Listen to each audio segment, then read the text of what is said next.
Guys, meron naman tayo ditong lubi-lubi at puso ng saging saba, bawang, sibuyas bawang at matambaka.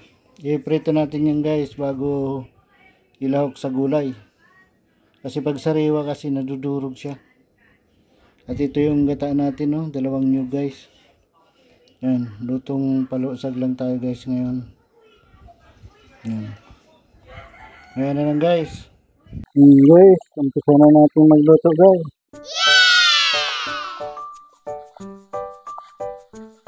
Yan.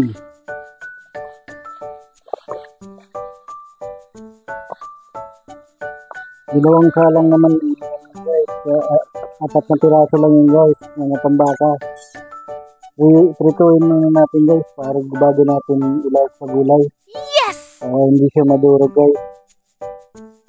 Yan guys, oh. Prito muna tayo guys. At magulay tayong lubi-lubi at puso ng saging. Yan guys. Yan ang ating lulutuin ngayong tanghalian. Magulay-gulay tayo. Yan guys. Luto tayo. Prito. Yan. Panglawak natin sa gulay. Guys, yan guys. Guys, oh. Yan ang ating piniprito guys. Panglawak natin sa gulay. Yan. Pinirito natin yan guys para hindi madurog. Kasi haluin natin yan kasi may puso siya at lubi-lubi. Kaya minabuti natin, prituin muna yung isda para hindi siya madurog na lalawak natin sa gulay. Yan o. Luto na siya guys. Yes! Yan. Haluin natin guys.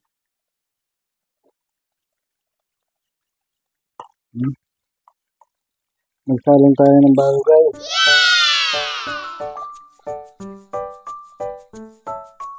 Yan.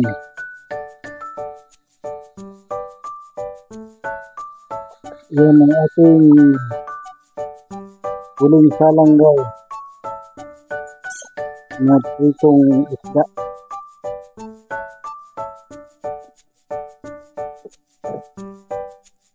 Yan guys. Natin maluto para makapag gulay na tayo ng puso at lubi-lubi. Tuloy-tuloy lang guys. Huling salang na naman yun guys. Isda na yan. Yan guys, oh. Yan na lang yun guys. Yan guys, oh. Balik ka rin natin guys.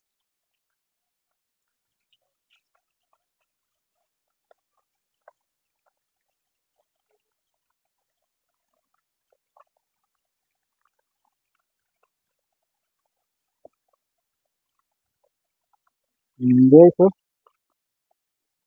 Binaliktad na natin guys. Maya ay luto na yan. Yan guys, oh. Ang ating panglahok sa gulay. Yan guys. Ang pritong matambaka. Yan guys. Yan guys. Luto na yan. Salangan natin yung gata guys. Ayan na lang. Yan guys. Lagay na natin yung tanglad guys. Lemongrass. At bawang sibuyas guys. Lagay na natin. Avocado. Sa gata guys. Yan guys, oh.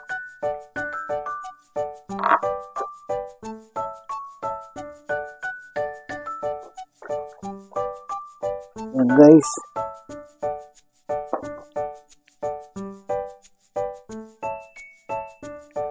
At yung puso guys, unahin natin guys, yung puso. Yan. Puso, ginayat natin. Yan. Pinigaan natin yan para mawala yung katas niya guys. Yan. Yan guys, so, muna natin yan para kasi yung lubi-lubi ay daw naman mabilis-bilis yung umambot guys. Itong puso guys, hindi naman to na nalamog. Kaya unahin natin yan guys. Yan guys oh.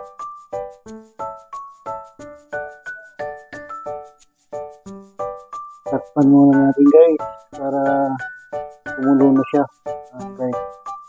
Bago natin ilagay yung dahon. Guys, silipin na natin guys. Ayan.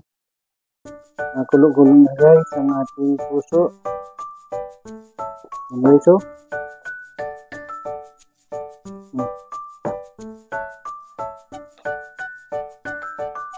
Lagay na natin guys yung lubi-lubi. Ayan. Ang ating lubi-lubi.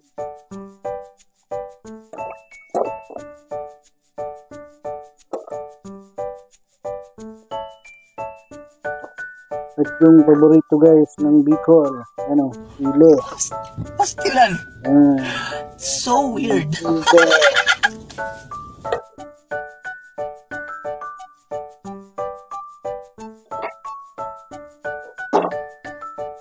At guys, takpan muna natin yan para kumulo na siya guys. Yan o, takpan muna natin. Mamaya na yan na lang. Guys o, silipin natin guys. Yan, kulong-kulo na guys. Ang ating, ano guys, lubi-lubi. At ang ganyang puso guys o, sumama na siya sa lubi-lubi pag kulo niya. Yummy! Dito sa amin kasi guys, yan, pwedeng pagsama-sama yung mga gulay na pwede sa gata guys. Masarap kasi ang lasa guys pag sari-sari yung gulay mo, iba't iba. Yan. Lasa mo talaga yung sarap ng gulay guys, lalo na kung bagong pitas. Yung puso guys, galing yun dun sa labas, yung tanim namin. Yung lubi-lubi naman, galing sa bundok. Yan kasi araw ng palengke dito sa amin, kaya mayroong lubi-lubi galing sa bundok. Bagong pitas din guys, kaya yung mga gulay dito guys, masarap talaga iluto kasi mga bagong pitas lang guys. Lalo na sa amin, yung mga tanim kami saging dyan na saba. Kaya pag may puso, yung pwede namin gulay. Yan guys, takpan muna natin guys para kumulong-kulo na siya guys. Yan, maya-maya na lang guys. Yan guys oh. Kulong-kulo na talaga siya guys. Nangangamoy na ano niya, ang tanglad niya guys. Yung lemongrass guys. Yan guys oh. Grabe guys. Kulong-kulo na ang ating gulay guys. Yan guys. Ang ating ginataang lubi-lubi at puso ng saging guys. Yes! Yan o, luto na siya guys. Yan. Kunti na naman guys ang kanyang sabaw guys. Ilagay na natin yung prito niya guys. Yan. Yung lahok niyang pritong matambaka guys. Yan. Guys. Yan. Dalawa lang nilagay natin buntot guys kasi yung dalawa ay pang ulam. Iniwalay natin guys. Diba guys? At maglagay muna tayo guys ng magic guys. At yung ating purong gata guys. Yes! Yan. Yan ang nagpapasarap guys sa mga gulay. Yung mga huling gata guys. Yan. Yan guys oh. Masarap yan guys. Pag mga huling gata guys. Yan guys oh. Guys, pakuluin na natin ang gusto yan guys. Yan. Takpan muna natin yan guys. Yan guys, silipin natin guys. Yan oh, kulong-kulo na siya guys. Lagyan natin ng konting asin guys, konti lang guys kasi yung puso ay inano natin yung sa asin. Ilamas natin sa asin. Yan guys. Yan, grabe guys oh. Parang nakakagutom na naman guys. Sarap na naman kumain. Yan, lasahan natin kung anong lasa niya guys. Grabe guys, saktong-sakto guys ang lasa. At ang timpla guys, matitikman mo talaga yung nilagay natin tanglad guys. Grabe. Ang sarap guys. Oh, grabe guys. Ito guys yung mga lutong Bicol na masarap guys. Kasi mga bagong pitas lang sa puno. Yan, ginugulay na. Kaya mo naman guys, sariwang-sariwa ang gulay. Sariwa ang isda. At sariling nyug. Yan guys. Kaya nandito na lahat yung lutong Bicol na masarap guys. Sana all.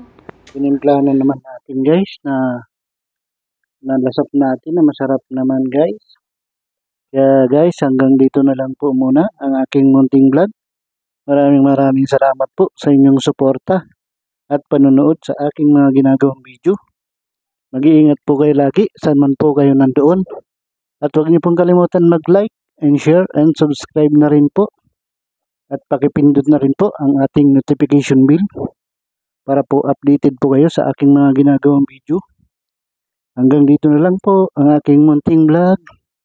Bye-bye! Ingat po kayo palagi. Jesus love you po. Bye-bye!